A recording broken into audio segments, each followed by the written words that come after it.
আজকে আমরা যে মাসে উপস্থিত আরবি মাস হিসাবে জিলহজ মাস। কি মাস বলেন না, কি মাস? এই জিলহজের প্রথম তারিখ থেকে 10 তারিখ পর্যন্ত বিশেষ কিছু আমল আছে। 9 তারিখ পর্যন্ত, 10 তারিখ তো কোরবানি, 10ই জিলহজ কোরবানি, 9 জিলহজ হজ। বলেন আলহামদুলিল্লাহ। হজ কি বাংলাদেশে না আরাফায়? বলেন সকলে, কোথায়? আরাফায়। আল হাজ্জ আরাফাত, হজ হচ্ছে আরাফায়। ওখানে হজরত আদম আলাইহিস সালাম, হাওয়া আলাইহিস সালাম, তাদের সাক্ষাৎ হয়েছে। আল্লাহ পাক সারা পৃথিবীতে কিয়ামত পর্যন্ত আদম আলাইহিস হাওয়া আলাইহিস সালামকে স্মরণ করার জন্য আরাফার ময়দান হজের জন্য ফরজ করে দিয়েছে, উকুফ করা। বলেন না সুবহানাল্লাহ। যাই হোক হাজরিন, হজের মাস জিলহজ মাস। বাংলা মাসের শেষ মাস কোনটা? চৈত্র মাস। আর আরবি মাসের শেষ মাস কোনটা? হ্যাঁ, জিলহজ। তারপর হলো মুহররম। তারপর কি? মুহররম। হাজরিন, ইংরেজি মাসের শেষ মাস কোনটা? ডিসেম্বর মাস। জিলহজ মাসের 9 তারিখে সারা পৃথিবী থেকে কালো নাই, সাদা নাই, যত প্রকার মানুষ আছে, যিনি মুসলমান, তাকে যিনি মালিক হয়েছে, কাবা শরীফ পর্যন্ত আসার ক্ষমতা যারা আছে, শক্তি যারা আছে, সমর্থ যারা আছে, যানবাহন নিরাপদ, আপ ডাউন খরচ যারা আছে, তার জন্য আল্লাহ পাক জীবনে একবার আসা ফরজ করেছেন। বলেন না সুবহানাল্লাহ। যার সমর্থ আছে, ওয়াজ্জিন ফিন্নাস বিল হাজ্জি ইয়াতুকা রিজালা ওয়া আলা কুল্লি দামির ইয়াতিনা মিন কুল্লি ফাজ্জিন আমিক। বলেন না সুবহানাল্লাহ। যার সমর্থ আছে, আপ ডাউন খরচ আছে, হেঁটে হোক, ক্ষীণকায় বাহনে হোক, উটের পিঠে হোক, যেভাবে হোক, যার শক্তি আছে, মক্কা শরীফ আপ ডাউন খরচা যারা আছে, তার জন্যই হজ ফরজ। ইসলামের 5টা বেনা: কলেমা, নামাজ, রোজা, হজ, যাকাত। একটু আঙ্গুল 5টা জায়গায় বলেন তো, কয়টা? একটু মুখ দিয়ে বলেন, কয়টা? কলেমা, নামাজ, রোজা, হজ, যাকাত। কয়টা? 5টা। এটা ফরজ বিধান। নামাজ 5 ওয়াক্ত ফরজ, রোজা বছরে 1 মাস, যাকাত বছরে 1 বার, পর্দা হচ্ছে দাইমি ফরজ, যেদিন থেকে বালেগা মহিলা পুরুষ সেদিন থেকে মৌত পর্যন্ত। আর হজ হচ্ছে জীবনে 1 বার। বলেন না সুবহানাল্লাহ। জীবনে কয়বার? 1 বার। হাজরিন, আমরা কাবা শরীফ তওয়াফ করি। হজের ফরজ 3টা। কয়টা? একটা হলো নিয়াত করা, ইহরাম পরে নিয়াত করা। উকুফে আরাফা, 9 জিলহজ দ্বীপ্রহারের পর হইতে পরের দিন শোভে সাদেক, অর্থাৎ আজকে যেমন 9 জিলহজ, আজকের শেষ রাত, আজকের দুপুরের দ্বীপ্রহার, এই দ্বীপ্রহারের পর হইতে ফজরের আগে শোভে সাদেক, বোঝেন নাই? শোভে সাদেকের আগ পর্যন্ত যে কোনো এক মুহূর্ত অবস্থান করা হচ্ছে ফরজ। বুঝলেন কি বলছি? তো হজের ফরজ হচ্ছে উকুফে আরাফা। এটা জরুরি বিষয়। যার আরাফাত হয় নাই তার কিন্তু হজ হয়নি। 1 নম্বর শর্ত হয়েছে নিয়াত, তারপর আরাফাত। উকুফে আরাফার পরে মুজদালিফায় অবস্থান, জামারাতে কঙ্কন নিক্ষেপ 10ই জিলহজ, তারপর 10, 11, 12 তারিখ আপনার তওয়াফে জিয়ারত। বলেন কি? তওয়াফে জিয়ারত, এটাও ফরজ। কেরানকারী অর্থাৎ ওমরা এবং হজ একসাথে নিয়াত, কথা বলছেন হাজরিন। আর তামাত্তুকারী, সে ওমরা করবে, তারপর মক্কা শরীফ ওমরা নিয়াত করবে, মক্কা শরীফ যাবে, তওয়াফ করবে, সাই করবে, হালাল হয়ে যাবে, অর্থাৎ মাথা মুন্ডন করবে, হালাল হয়ে গেল। এরপরে সে 8ই জিলহজ জোহর, আসর, মাগরিব, এশা, 9 জিলহজ ফজর পড়বে মিনায়। এটা সুন্নাত। পরে সেখান থেকে আরাফার ময়দানের উদ্দেশ্যে রওনা হবে। জোহরের আগে সে আরাফায় পুজবে। যদি মসজিদের নামের আয় যদি হয় তো 1 আজান, 2 একামতে ইমাম সাহেব পিছনে নামাজ পড়বে, জওয়াবাইনা সালাতাইন বলা হয়। 1 আজান, 2 একামত, কসর, ইমামের পিছনে নামাজ পড়বে। আর যদি খিমায় হয় তাহলে যার যার খিমায় বসে জোহরের সময় জোহর, আসরের সময় আসর। আমাদের দেশে এ নিয়ে অনেক ইখতিলাফ সৃষ্টি করে, আছে কি নেই? খিমায় বসেও তারা দুই সালাত একসাথে পড়ে, কি আছে কি নেই? এই হুকুমটা শুধু মসজিদের নামের জন্য। আর মুজদালিফার জন্য সে হানাফি হন, শাফি হন, মালিকি হন, হাম্বলি হন, যে হন, সকল মাযহাবের যারা আপনার অনুসরণ করেন, তাকলিদ করেন, তাদের জন্য হচ্ছে এক আজান, দুই একামতে, প্রথম রাকাতে এশার ওক্তে। মাগরিবের নামাজ সেদিন আমাদের মাগরিবের ওক্ত হবে না। আরাফার মাঠ থেকে যখন রওনা হবেন, মাগরিবের নামাজ সেদিন আপনার মাগরিবের ওক্ত হবে না, এশার ওক্তে। কোন ওক্তে বলেন? এশার ওক্তে। এগুলি শেখার দরকার আছে, জানার দরকার আছে কি নেই? এশার ওক্তে এক আজানে, দুই একামতে। প্রথম একামতে মাগরিবের 3 রাকাত ফরজ, দ্বিতীয় একামতে এশারের 2 রাকাত ফরজ। এরপরে আপনার সালাম ফিরাইয়া মাগরিবের 2 রাকাত সুন্নাত, এশারের 2 রাকাত সুন্নাত, বেতের পরে কঙ্কর টোকাইয়া আপনি ঘুমাই পড়বেন। ফজরে আজান যখন দেবে উঠিয়া জামারায় কঙ্কর নিক্ষেপ করতে যাইবেন। বলেন না সুবহানাল্লাহ। হাজরিন, মুজদালিফায় অবস্থান হচ্ছে ওয়াজিব, জামারায় কঙ্কর নিক্ষেপ ওয়াজিব, সাফা মারওয়া সাই ওয়াজিব, দমের শকর ওয়াজিব, মাথা মুন্ডন ওয়াজিব, বিদায় তোয়াফ ওয়াজিব। হজের ওয়াজিব কয়টা? 6টা। হজের ওয়াজিব 6টা, আর ফরজ হচ্ছে 3টা। কি কি বলেন তো? নিয়াত করা, আরাফা অবস্থান করা, উকুফে আরাফা। এখন মক্কা শরীফে নিয়ম করছে, মক্কা শরীফে নিয়ম করছে, এবার পাঙ্গাইশ হুজুর ইখতিলাফ বাজাইছে, বুঝছেন? ওনার ইখতিলাফের জবাবটা দেওয়া লাগে আমার, বুঝেন নাই? মশলা দিলে তো কাম হইবে না। নিয়াত শর্ত। কি শর্ত? মিয়া সাহেব, কি শর্ত? ইন্নামাল আমালু বিন্নিয়াত। মশলা বুঝবেন, খালি মশলা কইলে কাম হইবে? মশলা বুঝতে হইবে। ইন্নামাল আমালু বিন্নিয়াত, নিয়াত যেমন হবে ফল তেমন হবে। এখন বর্তমানে কি চলছে জানেন? হেরেম শরীফে তওয়াফ করতে এহরাম ছাড়া নিচে কেউ নামতে দেয় না। কথা বুঝবেন, শুধু একমাত্র ওমরাকারী এবং হজকারী, হজের উদ্দেশ্যে ওমরা উদ্দেশ্যে যারা আসবে তারাই শুধু মাথাবে নামতে পারবে। এহরাম থেকে নামতে দেবে না।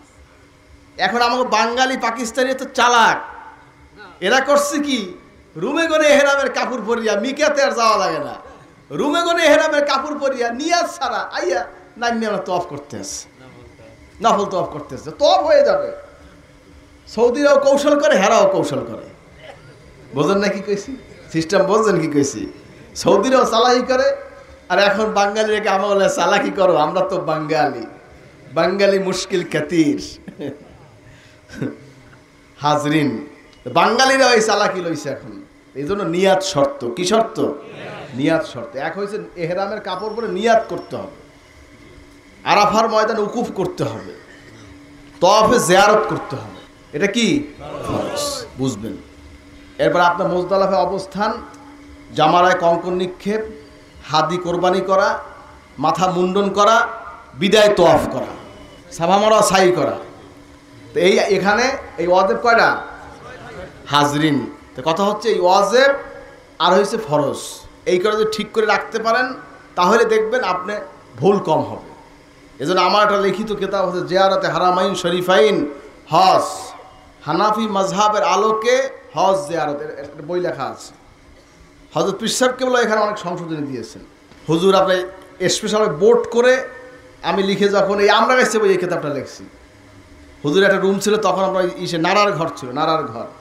এই নাড়ার ঘরের পূর্ব বসে একটা চারার ঘর ছিল, ওই ঘরটা আমি থাকতাম, ওই রুমটা। এখন তো বিল্ডিং হয়ে গেছে। ইতিহাস হাজরিন, ওই কর্নারে পূর্ব উত্তর কর্নার যে রুমটা ছিল ওখানে বসে আমি প্রথম এই জিয়ারতে হারামাইন শরীফ বইটা লেখা শুরু করছি ওখান থেকে। এই তখন হুজুরে আমরা সব বসে, মোস্তফা হামিদ হুজুর ছিলেন, এবার আমাদের পটুয়াখালী হুজুর ছিলেন, সুবি হুজুর ছিলেন, এবার আপনার জামালপুর হুজুর ছিলেন, সব বসিয়া স্টাডি করিয়া তারপর মূল একটা থিম দাঁড় করাইয়া এবার কিতাবটা ছাপা হয়েছে। আলহামদুলিল্লাহ, সম্পূর্ণ তাহকিক করে, মানে অর্থাৎ কোনো ভুল না থাকে, তাহকিক করে দেওয়া হয়েছে যতটুকু সম্ভব। এক নজরে হজ্জে কেরান, হজ্জে ইফরাত, হজ্জে তামাত্তু, এক নজরে আপনি হজের এই কয়দিন কাজ কিভাবে কি করবেন সব লেখা আছে। যাই হোক, এই বইটা যদি সংগ্রহ করেন আপনারা দেখবেন ইনশাল্লাহ অনেক কিছু জবাব পেয়ে যাবেন। যাই হোক, যে কথা বলতেছিলাম, তো হজ হচ্ছে একটা ফরজ বিধান। এখন এই হজ যদি কেউ হারাম টাকায় দিয়ে করে, তো হ্যাঁ, হজ কি কবুল হবে? কি বাবা, কবুল হবে? হালাল শর্ত। ইবাদতের মূল শর্তই হচ্ছে হালাল। ইবাদতের শর্ত কি? হালাল। হালাল খানা, হালাল ভক্ষণ, হালাল রেজে, সব কিছু হালাল। এই শর্তটা মনে রাখবেন।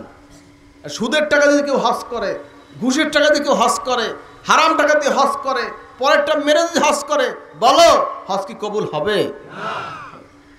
উল্টো আপনি জিম্মেদারিতে পড়বেন। আপনার উপর হজ ফরজ ছিল, আপনি আদায় করেন নাই। নবীজি বলছেন যদি কবুল না হয় তা আদায় হইল, আদায় হইল, আপনার জিম্মা রয়ে গেল। কারণ শর্ত হচ্ছে হালাল অর্থ দিয়ে হজ করতে হবে। সেখানে আপনি হারামটা দিয়ে হজ করছেন, তা আপনার জিম্মা তো আদায় হয়নি। এটা জবাব দিতে হবে কিয়ামতে। হাজরিন, যার উপর হজ ফরজ ছিল, যদি সে হজ না করিয়া মরে, নবীজি বলছেন সে ইহুদি হইয়া মরল না নাসারা হইয়া মরল, তাতে আল্লাহ কিছু আসে যায় না। এই পৃথিবীর বুকে একমাত্র সার্টিফিকেট, জান্নাতের টিকিট যদি কেউ কিনতে চায়, সুবহানাল্লাহ, সে যেন হজ করে। অনেক সহজ এই টিকিটটা কেনা, অনেক সহজ। আল হাজ্জুল মাবরুর লাইসা লাহুল জাযাউ ইল্লাল জান্নাহ।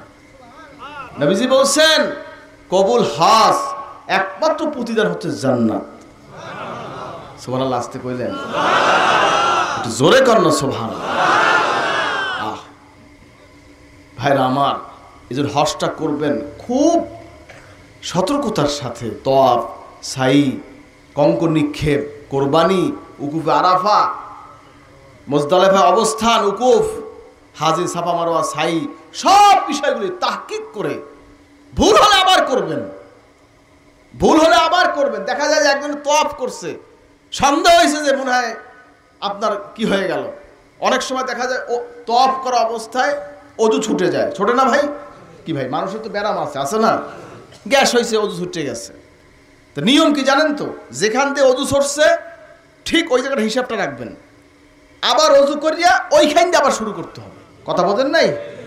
ওখান থেকে শুরু করতে, যেমন 1 চক্কর হয়ে গেছে, 6 চক্কর বাকি আছে, ওই 1 চক্কর যেটা হয়ে গেছে ওটা লাগবে না। ওখান থেকে যেখানে যেখানে সমস্যা হয়েছে সেখান থেকে আবার শুরু করবেন। হাজরে আসওয়াদ যেই বরাবর, সাফা এবং হাজরে আসওয়াদ, ওখানে সবুজ বাতি আছে, দেখবেন ডাইন দিকে সবুজ বাতি আছে, আর বাম দিকে কাবা শরীফ থাকবে, হাজরে আসওয়াদ। এই কাবা শরীফ থেকে ফিরে নিয়াত করবেন। আপনি যদি হজের তওয়াফে জিয়ারতের নিয়াত করেন, আল্লাহ আমি তওয়াফে জিয়ারতের নিয়াত করতেছি, আপনি সহজ করে কবুল করেন, বিসমিল্লাহ আল্লাহু আকবার, চুমা খাইলেন, এরপর তওয়াফ শুরু হয়ে গেল।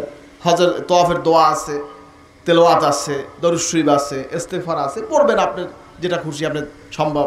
হযরত পৃষ্ঠাগুলো দেখতাম শুধু বলতো দরুদ শরীফ পড়ো, বলেন না সুবহানাল্লাহ, শুধু করে খালি দরুদ শরীফ পড়ো, কারণ কবুলের জন্য তো দরুদ শর্ত, বলেন না সুবহানাল্লাহ। দরুদ শরীফ পড়লে রহমত বর্ষণ হয়, গুনাহ মাফ হয়, দরজা বুলন্দ হয়, বলেন না সুবহানাল্লাহ। এই দরুদ শরীফের ওসিলায় আমার সব কবুল হয়ে যাবে ইনশাআল্লাহ। হাজরিন, দোয়া তো আসি, দোয়া তো পড়বেনই, পাশাপাশি দরুদ শরীফ পড়বেন। কারণ চক্কর এই যে ঘুরিয়ে আসতে এখন তো খুব জাম। আগে তো আমরা যখন ছোটবেলায় গেছি তখন আপনার দেখা গেছে 10 মিনিটে তওয়াফ শেষ। ছোট ছিলাম তো ফুটফুট করে দৌড়িয়ে কমপ্লিট সব। কথা বোঝেন না কি কইছি? আর এখন তো আর মনে চাইলে দৌড় দেওয়া সম্ভব না, কারণ এমন চাপ যে চাপে আপনার মানে নিজেকে সেভ করে চলতে হয় খুব সাবধানে, আর হাজিদের কষ্ট না হয় এটাও খেয়াল রাখা। আমি দৌড় দিলে আর ব্যথা পাইতে পারে।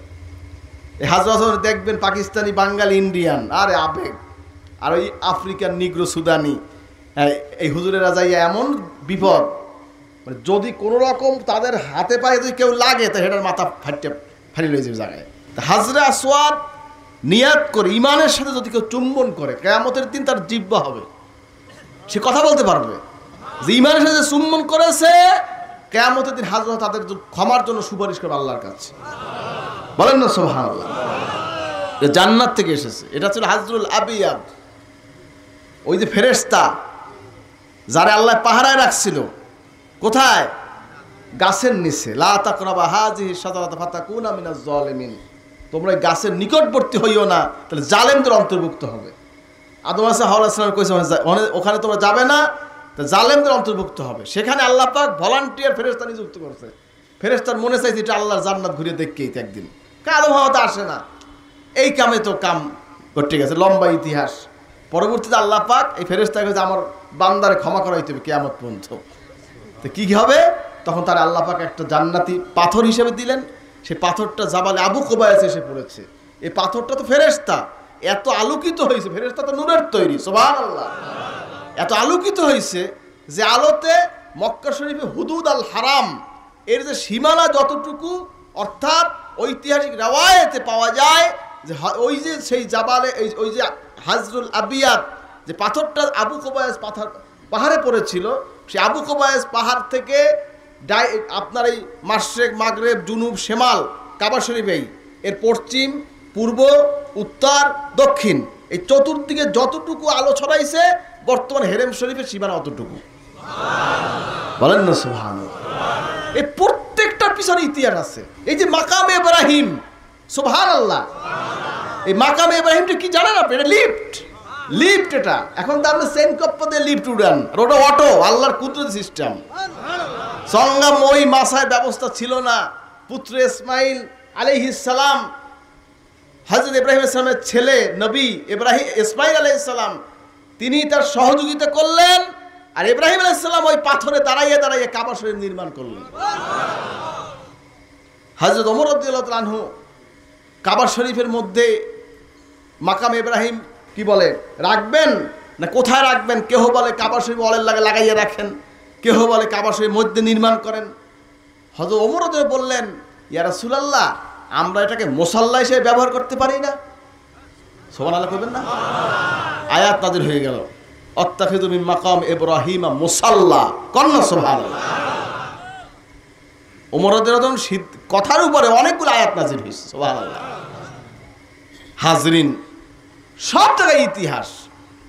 হাজরুল আসওয়াদ, হাজরে আসওয়াদ, এবারে পরবর্তী কালো হয়ে যাওয়ার কারণে হাজরে আসওয়াদ বলে সবাই। এবার আপনার রোকনে ইয়ামানি, রোকনে শামি, রোকনে এরকি, এরপর আপনার মিজাবে রাহমা, এরপর আপনার কি বলে আপনার হাতিমে কাবা, এই কাবার শরীফ ভিতরের অংশ। হাতিমে কাবা যে নামাজ পড়বে সে কাবার মধ্যে নামাজ পড়ছে, বলেন না সুবহানাল্লাহ। যদি কারো জীবনে এরাদা থাকে যে আমি কাবার শরীফের মধ্যে নামাজ পড়বো, এখন আপনার জন্য কি দরজা খুলবে নাকি কাবার শরীফে? কথা বলা, রাষ্ট্রপ্রধানদের জন্য দুয়ার খোলে, কিন্তু আমাদের দেশের এরশাদ সাহেব পর্যন্ত শেষ। এই এরশাদ সাহেবের পরে আর কোনো আমাদের দেশের রাষ্ট্রপ্রধান বলে কাবার শরীফের দরজা খোলে নেই। তো হ্যাঁ, আমার দাদা হুজুরকে বলে ওসিলায় সে আপনার এই চান্সটা পাইছে। কথা বলছেন, বড় আব্বাকে সৌদি বাদশাহ সৌদ, শাহসুফ বিন সাদ রহমতুল্লাহ আলাইহিকে সৌদি বাদশাহ সৌদ সে কাবার শরীফের দরজা খুলে দিচ্ছে। এবার রাষ্ট্রীয় ব্যবস্থাপনায় আমন্ত্রণে তাকে কাবার শরীফের দরজা খুলে দিয়া ওই 1400 একজন হাজি নিয়ে গেছে। আপনারা জানেন তো মনে হয়, বড় আব্বা গিয়েছিলেন। হিজবুল বাহার একটা জাহাজ ছিল, এই পুরো জাহাজ রিজার্ভ করে, সে জাহাজটা এখন চিটাগাঙ্গে আছে। হাজরিন, সেই জাহাজে করে বড় আব্বা হজে গিয়েছিলেন। সৌদি বাদশার পক্ষ থেকে রাষ্ট্রদূত শশিনে আসছিলেন আমন্ত্রণ পত্র নিয়ে। হাররাস, আপনার সাফির হাররাস খুব সম্ভবত, আমার যতটুকু খেয়াল পড়ে ওই ইতিহাস বইতে লেখা আছে। তো সে আপনার বাদশাহ পক্ষতে দাওয়াত নিয়ে আসছেন বড় আব্বার জন্য। তো এসে তারপরে বড় আব্বা সেখানে গিয়েছিলেন হজের উদ্দেশ্যে। বলে আলহামদুলিল্লাহ। হাজরিন, তো কথা হচ্ছে এরপরে আপনার মূল কথা যেটা বলতেছে, মক্কা শরীফ মদিনা শরীফ সব ইতিহাস, সবটির পিছনে একটা টুকরা দেখবেন তার পিছনে ইতিহাস আছে, বলেন না সুবহানাল্লাহ। দেখবেন একটা পাথর লাগাইনে রয়েছে, আপনার কেউ বলবে না, লেখাও নাই, আমরা জানি অনেক কিছু আলহামদুলিল্লাহ। কারণ হযরত পীর সাহেব কেবলা আমাদেরকে অনেক কিছু দেখাইছে, এইটাই অনেক কিছু আমরা জানি আলহামদুলিল্লাহ। এবং আমরা যতটুকু সম্ভব বইতে লেখার চেষ্টা করছি, কিন্তু আরও অনেক কিছু লেখার দরকার আছে। কারণ এখন আস্তে আস্তে সব ইতিহাস মুছে যাচ্ছে। বিধায় আমি যতক্ষণ হায়াতে আছি আমি জানলাম, আমি যারা দেখাইছি সে জানলো, এই পর্যন্ত তো ভাই। এরপর হে যদি না জানায় তখন কি হবে বলেন তো? ফাল বাঁচবে না তখন? তা আমাদের হায়াতে উচিত যে যতটুকু জানি লিখে রাখা। কারণ অনেকে অনেক জিনিস জানেন, আমি যারা জানি আপনি জানেন না, আপনি যারা জানেন আমি জানি না, আছে কি নেই? আছে, এই জন্য লিখতে হয়। লিখে রাখলে আপনি মরে গেলেও খাতা আবার কাপড় চুপুর খাতা বালিশ এগুলো লাড়াছাড়া করলে বাইরে লেখাটা যে আত্মজীবনী সে লিখিত হয়ে গেছে, কি আছে কি নেই? আচ্ছা, এদের লেখার দরকার আছে। হাজরিন, মক্কা শরীফের সব কিছু হচ্ছে ইতিহাস। কোরবানি বলেন, জামারায় কঙ্কর নিক্ষেপ বলেন, সাফা মারোয়া সাই বলেন, জমজমের কূপ বলেন, সব ইতিহাস। বলেন না সুবহানাল্লাহ। মানে ইতিহাস কইতে গেলে তো ফজর হয়ে যাবে আজকে। বইবেন ফজর পর্যন্ত কেরা কেরা বইবেন দেখি। আলহামদুলিল্লাহ, আলহামদুলিল্লাহ। হাজরিন, তো কথা হচ্ছে ভাইরা আমার, কবুল হজ হচ্ছে, মকবুল হজ হচ্ছে একমাত্র জাযাত আর জান্নাত। হাজরিন, বিশেষ করে সেই হজটাকে কিভাবে আপনি করবেন এটা আপনি চিন্তা করতে হবে, ফিকির করতে হবে। হজে যাওয়ার আগে অনেক প্রস্তুতি আছে। গুনাহগুলো মাপ চাবেন, যার দাড়ি নেই দাড়িটা রেখে দিবেন, লেবাস পোশাক সমস্যা ঠিক করবেন, আল্লাহর কাছে মাপ চাবেন, তওবা করবেন, ইস্তেগফার করবেন। কাবা শরীফ যখন দেখবেন প্রথম এই একটা দোয়া করবেন, আল্লাহ জীবনে যত দোয়া করছি আর কর্ম সব তুমি কবুল করো। এই বুদ্ধিটা শিখাই দিলাম। উকিলে শিখাই দেয় না, কোর্টে যাইয়া কাজের সামনে এই কথা কইবেন, কি শিখাই দেয়? তা আমি একজন উকিল হইয়া আপনাকে শিখাইয়া দিলাম। আল্লাহর ঘর যখন দেখবেন, দেখার সাথে সাথে জীবনে যেই দোয়া করে সেই দোয়া কবুল হয়ে যায়। এজন্য আমি ব্যক্তিগতভাবে মনে করি যে আল্লাহ জীবনে যত দোয়া করছি আর করব তুমি সব কবুল করবে ইনশাআল্লাহ। বল আল্লাহুম্মা আমিন। এটা করবেন। যার তৌফিক আছে হজ করবেন, ওমরা করবেন, এক ওমরা থেকে আরেক ওমরা, মাঝখানে গুনাহ সব মাফ। বলেন না সুবহানাল্লাহ। হজ জীবনে যার ফরজ একবার সে করবেন। এখন ইদানিং দেখা যাচ্ছে ওমরায় যাওয়ার হিরিক পড়ছে, কি আছে কি নাই? আছে না নাই? ভাই কয় টাকা লাগে? ওমরা করতে 2.5 লাখ টাকা লাগে প্রায়, আর 2 লাখ টাকা জোগাইলেই তো 4.5 লাখ টাকা ইয়ে যায়। কথা কান না, একটু কষ্ট করে টানাই টুনে দিলেই তো গাছ বেছেন, মাছ বেছেন, পুকুর বেছেন, সিস্টেম করিয়া জমি আছে 1 একর, ওখানে 10 শতক ছাড়িয়ে দেন না বাবা, জান্নাতে পাবো ইনশাল্লাহ। সমস্যা কি? দুনিয়ায় ছেড়ে দিলাম, জান্নাতে তো রেডি আছে ইনশাল্লাহ। হাজরিন, সুন্দরভাবে হজটা করার চেষ্টা করেন। বিশেষ করে আমার পরামর্শ, সরকারি লোকে হজে যাওয়া ভালো, সরকারি চ্যানেলে হজে যাওয়া ভালো। কারণ আমাকে বাঙালি মোয়াল্লেমের পালা, জবান কয়েকটা হরে আর একটা, কি আছে কি নাই? আমাকে নিজেকে লোক আছে অনেক পাগলামি করে। এখন এর লেগে আমি তবা পড়ছি, কেউ রে কমুনাতে কাল লাগে হজে যাও, আর কমুনা জীবনে এই মনে মনে কইতে আছি আমি। কারণ ইজ্জত সময়ের প্রশ্ন। আমার বাপে আমাকে একটা ওসিয়াত করছে, বাবা কোনোদিন কোরআন ব্যবসা করবা না, হজ ব্যবসা করবা না। বোঝেন কি কইছি? এই ওসিয়াত কোথায় বিয়ে করছে জানেন? সিঙ্গাপুরে যখন হুজুরের 10 সাল অপারেশনের তখন। বাবা শোনো, তোমাকে একটা ওসিয়াত করে যাই, হায়াত মত কায়েম নেই, কখনো কোরআন ব্যবসা করবে না, হজ ব্যবসা করবে না। সহজ মনে করছেন? কারণ হাজিদের বরদোয়া এটা মারাত্মক বিষয়। আল্লাহর ঘরের সামনে দিয়ে কইয়ে দেয়, এমনি তো মোসাফের, আল্লাহ অমুকে আমার ইয়ে হচ্ছে, ফাইনাল হয়ে যাবে জায়গায় বেড়ে। কথা বোঝেন না কি কইছি? এই জন্য খুব মারাত্মক। এই জন্য সকলকে বলতে এইভাবে সতর্ক থাকবেন। কারণ দোয়া কবুলের জায়গায় আল্লাহর মেহমান দুয়ুফুর রহমান, এদের সঙ্গে ব্যবহার সেভাবে করতে হবে। আল্লাহ পাক আমাদের সকলকে তৌফিক দেন, আমিন। হজ করব সহি শুদ্ধ ভাবে। অনেকে হজে যায় মনে মনে কয় মানুষ তোমাকে হাজী সাহেব বলবে। কি বলবে? বলেন কি বলবে? মক্কা শরীফ নামাজ পড়ছে, সেজদা দিয়েছে, নামাজ পড়ছে, মনে মনে ভাবছে দেশে গেলেই তো মানুষ আমাকে হাজী সাহেব বলবে। মক্কা যাইয়া ধাক্কা খাইয়া নাম কেলাইয়া হাজি, আছে কি নাই? আছে না নাই? খবরদার, এগুলি ফকর, হাজি লেখার জন্য না বাবা, এটা ইবাদত, এটা ইবাদত। আপনি নামাজ পড়ছেন, হেলে গিয়ে আপনার নামে যেমন আলহাস অমুক লেখা ওরফে নামাজি, কি ওরফে সৌমি, কি কথা কান নাকা, সলাতি সৌমি, কি কথা কান নাকা, হাজি শব্দ একবারই চলে যাইতেছে, কি কথা কান নাকা? আমি ভুল কথা কইছি? জাকাতি, কথা কান নাকা, কোরবানি, কথা কান নাকা, এ লাগবেন নাকি আপনি? এটা ইবাদত, এটা ইবাদত। নবীজি বলছেন তুমি এমন ভাবে ইবাদত করো তুমি আল্লাহকে দেখতেছো। আনতা আবুদাল্লাহ কান্নাকা তারাহু ফাইন লাম তাকুন তারাহু ফাইন্নাহু ইয়ারাক। বলেন না সুবহানাল্লাহ। নবীজি বলেন তুমি এমনই ভাবে আল্লাহর ইবাদত করো যে আল্লাহ তোমাকে দেখতেছে। তো মক্কা শরীফে আমি ইবাদত, মক্কা শরীফ আল্লাহর ঘরে গেছেন, সেখানে বসে আপনি মনে মনে ভাবেন আমি হাজি লাগতে হইবে। কথা বোঝেন কি কইছি? কি হাজি লাগতে মক্কা শরীফে যাইবেন? না হজ কবুল হইতে যাইবেন? কেরা কেরা কবুল হইতে যাইবেন? নারায়ে তাকবীর, নারায়ে তাকবীর। আল্লাহ কবুল করে আমিন। যাদের অর্থ নাই, সম্পদ নাই, জুমার নামাজ যদি পড়েন, নবী বলেছেন আল জুমাতু হাজ্জুল মাসাকিন, মিসকিনদের জন্য হজ হচ্ছে জুমার দিন। সুবহানাল্লাহ। হাজরিন ভাইরা আমার, এশাক নামাজের পরে যে ব্যক্তি সূর্য ওঠা পর্যন্ত ওই মুসাল্লায় বসে তসবিহ তাহলিল জিকির ফিকির রত থেকে ফজরের নামাজের বাদ ওই মুসাল্লায় বসে এশাক পর্যন্ত সূর্য ওঠা পর্যন্ত তসবিহ তাহলিল রত থেকে 2 রাকাত এশাকে না আদায় করবে, তার আমল নামায় নবীজি বলছেন মকবুল একটা হজ এবং ওমরার সব লেখা হবে। বলেন না সুবহানাল্লাহ। এজন্য বলছি জীবনে হজ যদি একবার করেন, এই আমলটা করার চেষ্টা করবেন। অনেকের ওজর থাকে, রাত্রি উজাগার হয়ে যায়, সমস্যা হয়ে যায়, পড়তে পারেন না। সবারই তো কম বেশি ওজর থাকে, থাকে কি থাকে না? চেষ্টা করবেন, চেষ্টা করে যাওয়া। হ্যাঁ ভাই, কবুলের মালিক আল্লাহ। 2-1 দিন ছোটে সেটা ভিন্ন জিনিস, কিন্তু রেগুলার ছোটা কিন্তু ঠিক না। এটা চেষ্টা করা উচিত। হাজরিন, আল্লাহ পাক আমাদের সকলকে তৌফিক দেন, আমিন। এজন্য হজ করবেন হালাল অর্থ দিয়ে, তাকওয়া পরহেজগারি নিয়ে, মানুষ দেখানো নয়। রাজি আছেন তো? কে কে রাজি? নারায়ে তাকবীর, নারায়ে তাকবীর। আল্লাহ কবুল করে আমিন। হাজরিন, যাই হোক, আর এগুলো নিয়ে অনেক ইখতিলাফ হয়। মিনায় বসে দেখবেন আরাফায় বই আর ঝগড়া। গেছে মক্কা শরীফ, ঝগড়া কাকে বলে? শোনেন আর একটা কথা, হজ ফরজ, পর্দা কি? কথা কম নয়, পর্দা কি? ফরজ। এই মহিলাদেরকে দেখবেন সারা জীবন এখানে পর্দা করছে। মুআল্লিম সাহেব কইছে এহরামের হুকুম চেহারা খোলা রাখতে হইবে।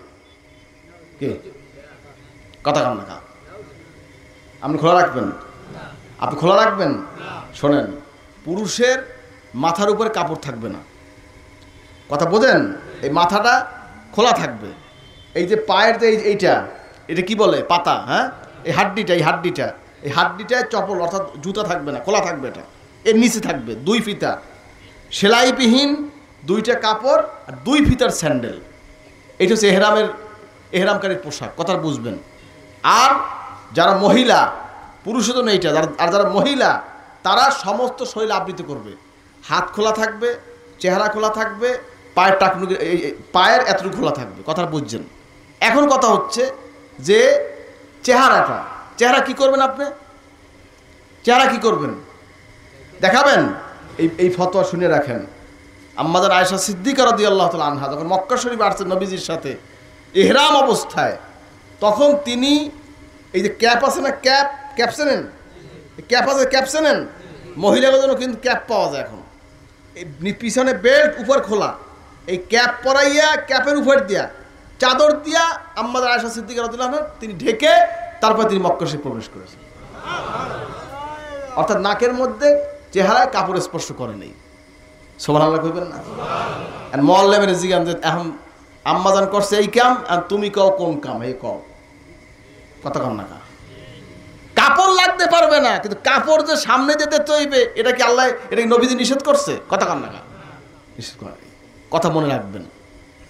এজন্য বলছি যে এই কিতাবটা পড়বেন, জিয়ারতে হারামাইন শরীফাইন হজ, এটা পড়লে ইনশাআল্লাহ অনেক কিছু পাইবেন। আল্লাহ কবুল করেন ইনশাআল্লাহ। এখানে কোনো স্বার্থ নেই, নিঃস্বার্থ। বলে আলহামদুলিল্লাহ। কিতাবটাও অক্ষ করা, আলহামদুলিল্লাহ। যাই হোক, এজন্য বলছি এই বিষয়গুলো আপনি খেয়াল রাখবেন। আল্লাহ পাক আমাদের সকলকে হজ্জে মাবরুর নসিব করবেন, আমিন।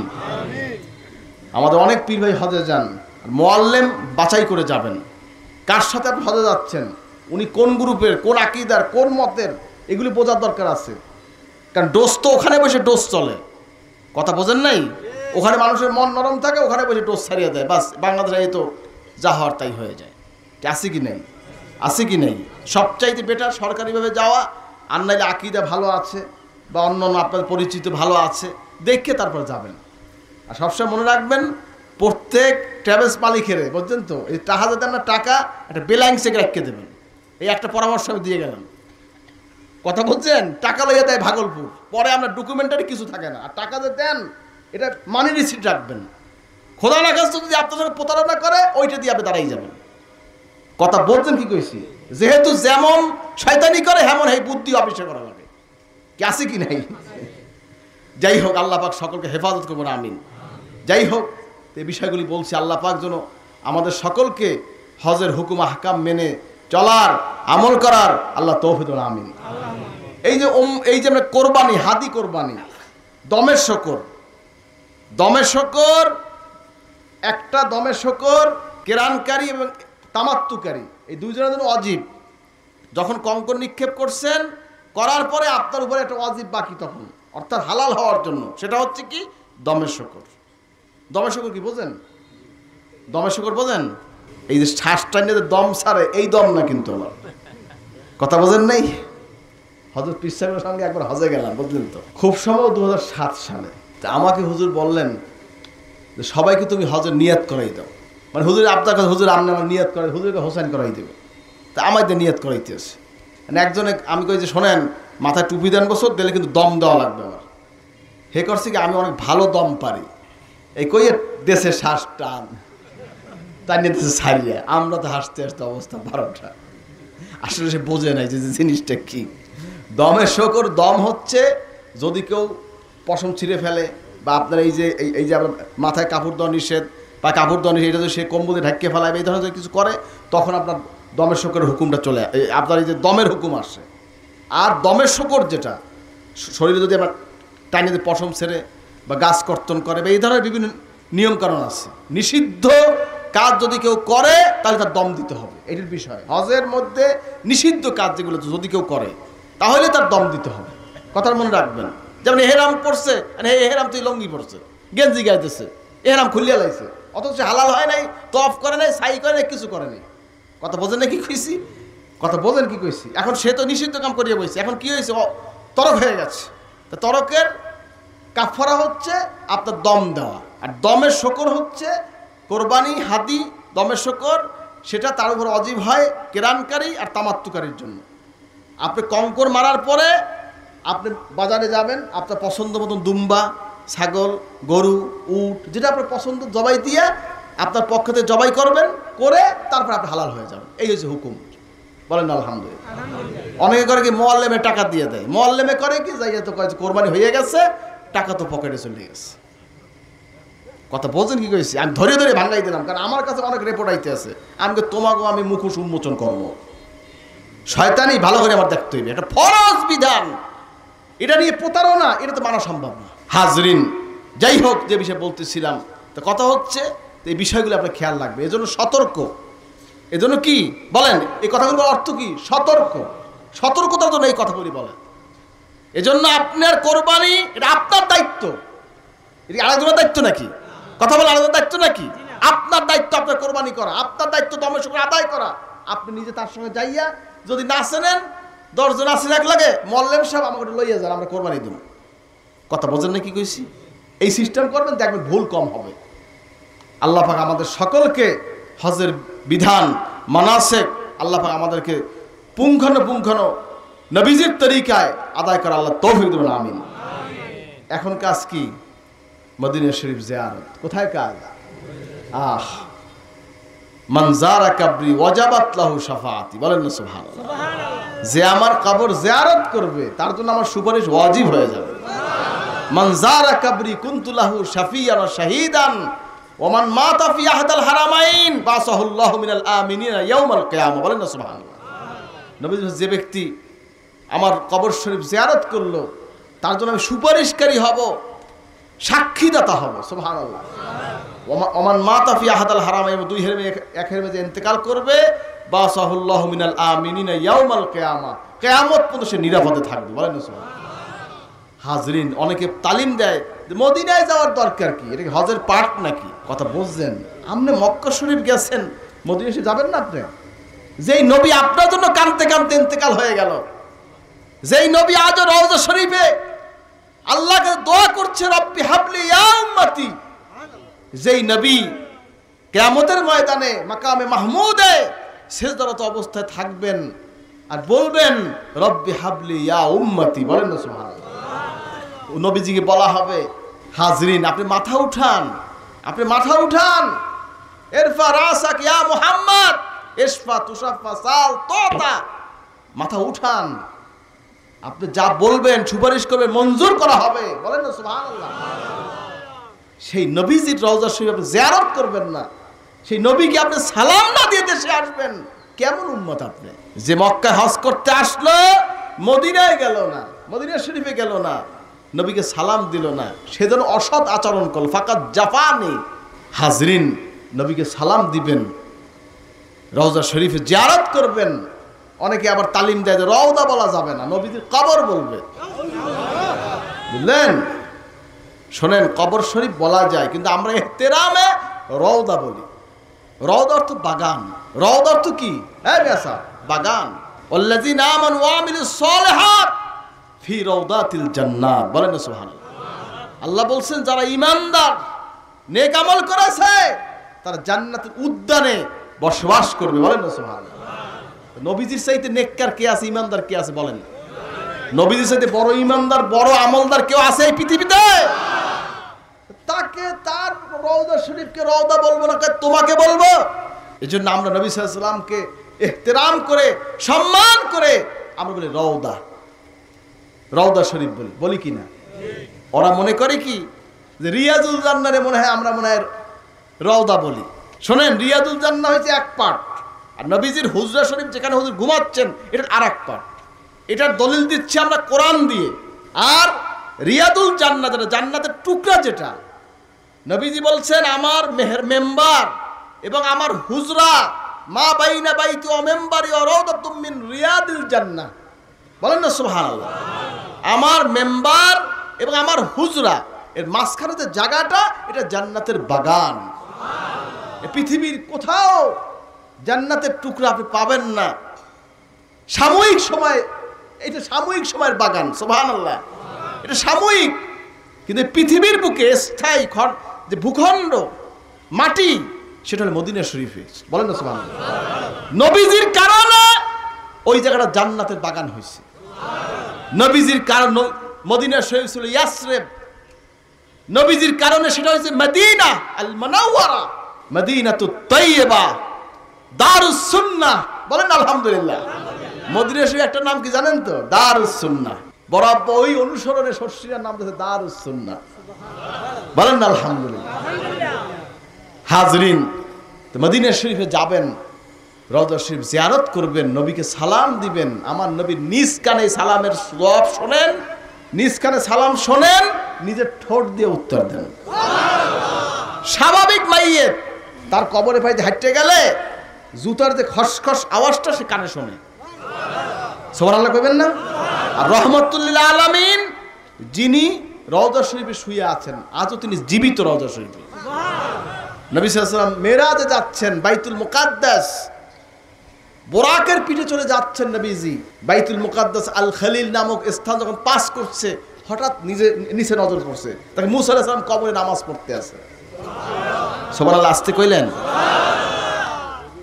আল আম্বিয়া আহইয়াউন ফি কুবুরিহিম ইউসাল্লুন। বলেন না সুবহানাল্লাহ। নবীরা কবরে জীবিত, তারা নামাজ পড়েন। সুবহানাল্লাহ। তা আমার নবী হায়াতুন নবী না মুর্দা নবী? হায়াতুন নবীর জিয়ারতে কেরা কেরা যাইবেন? নারায়ে তাকবীর, নারায়ে তাকবীর। এ কোনো ফতোয়া শুনবেন না, যেটাই ফতোয়া দেবে তো তুইও ল আমার লাগে, কে কথা কাম না, তোরা লই যাব। ফতোয়া দেছ গা, চল। ফতোয়া দেওয়ার সময় ফতোয়া দেয়, আর হাজির হয়ে যাওয়ার সময় ঠিকই যায়। কারণ হয়তো টাকা আছে, ব্যবসা আছে, কথা বলেন নাই? টাকা আছে তো মদিনা শরীফ হোটেলে থাকবে, 500 রিয়াল হোটেল ভাড়া, ওখানে আমরা নেছি 1000 রিয়াল, 500 রিয়াল তো তার পকেটে ব্যবসাতে চলে আসছে। ব্যবসায়ী পারবো যে মদিনা শরীফে যায়, জিয়ারতে যায় না, কথা বোঝেন নাই? অথচ মক্কা শরীফে 1 রাকাত নামাজ পড়লে 1 লক্ষ রাকাতের সওয়াব হয়। মদিনা শরীফে 1 রাকাত নামাজ পড়লে 50,000 রাকাতের সওয়াব হয়। বাইতুল মুকাদ্দাস 1 রাকাত নামাজ পড়লে 25,000 রাকাতের সওয়াব হয়। এই সব ছাড়বে কেরা কেরা, আর এই সব ধরবেন কেরা কেরা দেখতে চাই। নারায়ে তাকবীর। আল্লাহ কবুল করে, আমিন। হাজরিন, বিভিন্ন ফতোয়া তারা দিয়ে বেড়ায়, বিভিন্ন কথা বলে যে 3 মসজিদ ব্যতীত সফরের নিয়তে বের হওয়া যাবে না। এক হইল মক্কা শরীফ, মদিনা শরীফ, বাইতুল মুকাদ্দাস। আচ্ছা, আমার একটা প্রশ্ন, মদিনা শরীফ যাব কার ওসিলায়? এক কথা খান না খা, নবীজির ওসিলায় মদিনা শরীফ হয়েছে। আমার নবীর ওসিলায় মদিনা শরীফের পরিচিতি হয়েছে। মদিনা শরীফ কে চিনতো? আমার নবীর কারণে মদিনা শরীফ আজকে আমাদের সোনার মদিনা হয়েছে। জোরে কান সুবহানাল্লাহ। সেই রহমাতুল্লিল আলামিন ওসিলায় মদিনা শরীফ হয়েছে, মদিনা তো তাইয়্যিবা হয়েছে। আমরা সেই নবীজিকে সালাম দিতে যাব, মসজিদ নববী শরীফে আমরা নামাজ পড়তে জিয়ারত করতে যাব, জান্নাতুল বাকি জিয়ারত করব, মসজিদে কোবা, উহুদ, খন্দক, যত আশেপাশে স্মৃতি আছে আমরা সব ঘুরব আর জিয়ারত করব। কে কে রাজি দেখতে চাই? নারে তো ইনশাআল্লাহ, আল্লাহ কবুল করে। আমিন। হাজরিন, কোনো ফতোয়া শুনবেন না। আশিক রসুলের কি ফতোয়া মানে নাকি? কথা কন। যারা আশিক রসুল তাদের ফতোয়া আছে নাকি? যতক্ষণ পর্যন্ত আশিক মাসুকের মোলাকাত না হবে অতক্ষণ কিসের ফতোয়া? খেয়াল রাখবেন। আল্লাহ পাক যেন আমাদের সকলকে নবীজির জিয়ারত হওয়ার মতন জাহিরি এবং বাতিনি চক্ষু আল্লাহ দান করুন। আমিন। আব্বাজান বলতেন, বড় আমার দাদা হুজুরকে বলে আব্বাজানকে বলেছেন, মুহিব্বুল্লাহ রসুল্লাহকে দেখতে হলে কি চক্ষু বন্ধ করতে হয় নাকি? রসুল্লাহকে দেখতে চক্ষু বন্ধ করতে হয় না। সুবহানাল্লাহ বলেন না? সুবহানাল্লাহ। সেই চক্ষু অর্জন করেন, সেই কলম অর্জন করেন, হয়ে যাবে ইনশাআল্লাহ। আল্লাহ আমাদের সকলকে তৌফিক দেন। আমিন।